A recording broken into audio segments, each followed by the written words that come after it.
There once was a king who offered half his kingdom to anyone who could teach him the secret of the perfect reign. To his court, they came, the greatest advisors, philosophers, and generals the age could muster. They arrived with scrolls dense with logic, maps of conquered territories, and treatises on power. Each proffered a doctrine of control. "Be like the sword," said the advisors, their fingers tracing cold steel. "Be sharp, be decisive, cut through all opposition." "Be like the wall," countered the generals, gesturing to the ramparts. "Be hard, be unmoving. Let nothing penetrate your resolve." The king, earnest in his quest, tried on these armors of statecraft.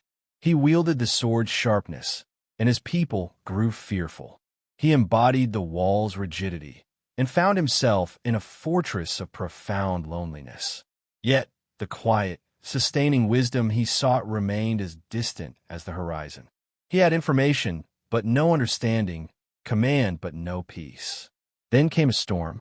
It was a tempest of unusual violence, howling through the palace grounds as if to test the very foundations of his rule. From his window, the king watched the chaos. He saw the wind snatch banners and hurl them into the void. He heard it shriek against the stone of the great wall, prying loose ancient mortar. He watched it claw at the racks of swords in the courtyard, leaving them beaded with the rust of impotence. His heart sank with each blow, a metaphor for his reign crumbling before his eyes. But his gaze was drawn to the center of the courtyard, where a massive, ancient oak tree stood. It was not fighting. As the gale tore around it, the oak simply danced. Its great trunk, wider than 3 men, held a grounded stillness, yet its countless branches swept and swayed in a fluid, graceful motion. They yielded, they bent, they released twigs and dead leaves without a struggle, all while the core remained unshaken. With the man-made constructs of power strained and fractured, the tree embodied a resilient grace. The storm passed, and the oak stood, not unblemished, but undeniably alive, its leaves glistening with rain under the returning sun. The next morning, the king went to the tree. He placed his hand upon its rain-cooled bark, feeling the deep ridges and grooves, a topography of time.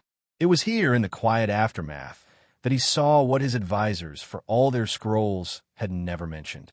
The tree was only strong because it knew the profound art of letting go.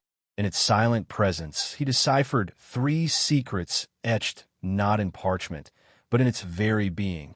First, he saw the deep root, the majesty he admired above ground. The broad canopy, the sturdy trunk, was only possible because of a hidden, tenacious labor in the dark. The tree spent more energy growing where no one could see, delving deep into the nourishing truth of the earth, than it did displaying its height. Its visible strength was a mere echo of its invisible foundation. Second, he understood the flexible branch. The oak did not meet the wind with brittle defiance. It possessed a supple strength, moving with the forces that sought to break it. It discerned between a temporary gust and a lasting shift, adapting without surrendering its core integrity. Its power lay not in rigid resistance, but in intelligent, graceful response. Third, he witnessed the seasonal release. As autumn approached, the tree did not clench its dying leaves in a futile grip. It let them turn gold and crimson, and then release them to the earth. There was no mourning, only a silent wisdom that understood these leaves had to fall and decay to nourish the roots, making way for the vibrant bud of spring. It trusted the cycle of loss and renewal. That day, the king dismissed his council of advisors. He had realized that perfect power was not synonymous with perfect control.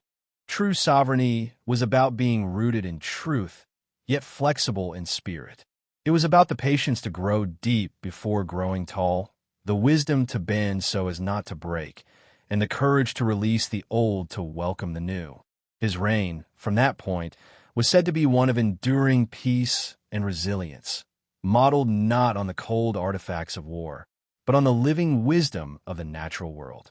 At Alchemy Daily, we hold this story close because it perfectly frames our philosophy. We live in an age drowned in information, Endless scrolls of data, conflicting advice, the loud voices of modern advisors telling us to build higher walls, sharpen our competitive edges, and cling tightly to every possession and plan. This is the court of the anxious king. But nature, our oldest and wisest teacher, speaks in a different language. It offers not information, but wisdom. The oak tree does not lie. It does not strategize or manipulate.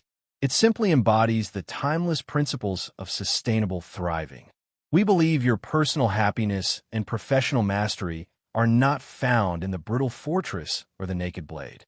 They are cultivated in the quiet, dark soil of self-knowledge, the deep root of your values and purpose.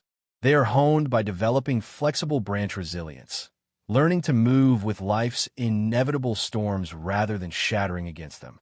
They are realized through the seasonal release of outdated beliefs, grudges, and plans that no longer serve your growth.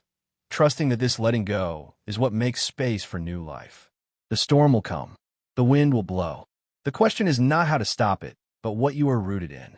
Will you be the wall, straining until you crack? Or will you be the tree, dancing? Wisdom is not given in a scroll or a seminar.